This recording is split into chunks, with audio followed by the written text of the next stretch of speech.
Welcome to 5 Good Minutes You're listening to today's inspirational message on the book of Esther with Kurt Bjorklund. As we come to the end of Esther 6, we want to just return for a moment to this idea of God's protection. This is an idea that is comforting, but also disturbing. And here's why I say that. It's comforting because who doesn't want to think of themselves as the object of God's protection? But it's disturbing because sometimes I know that my idea of protection may not be God's idea of protection.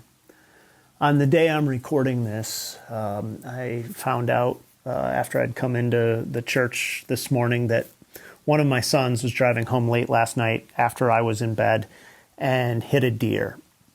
And so I heard that and talked with him about the car and everything. But I quickly had that mind of saying, wow, God, in one hand, protected my son, and that's a beautiful thing.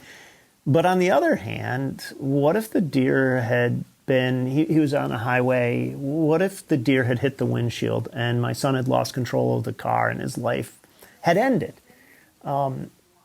Is God's protection any less real in that moment for me or my family? And that's why I say it's a disturbing concept in the sense that I want to say protection means certain things to me. But here's what is true in Esther 6, and that is things are not always what they seem. When all seems lost, it isn't. Mordecai, Esther, going to this feast, probably thought, it's iffy whether or not this is going to turn out. And when it seems as if nobody knows, nothing is going our way, God sees, God knows. And when it seems that everything is great, it may not be. And when it seems that nothing is just, God is still just. And here's the simple point that I think I've made a few times in this study of Esther, this consideration of Esther, and that is that things are not always what they seem, and God's hand is still at work. And it's important to be able to step back from time to time and say, God may not work exactly like I want him to, but God is working. And if God is good, then I will trust that, and I will entrust myself to that God, no matter how bleak it feels in the moment. This is, I think, one of the most important aspects of mature faith, because immature faith says, I'll trust you, God, if.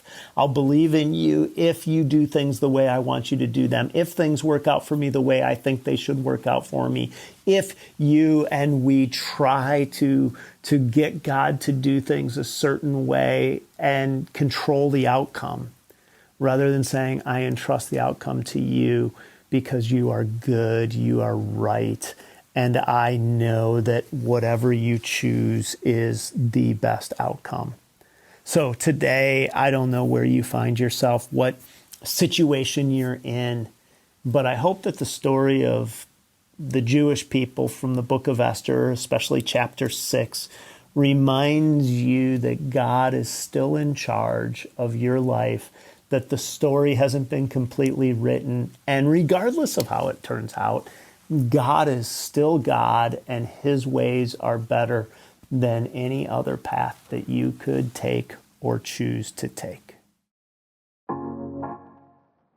Thanks for joining us here today. There's a lot of great content to explore on Orchard Hill Plus and on the Orchard Hill main feed from the weekend. Have a great day.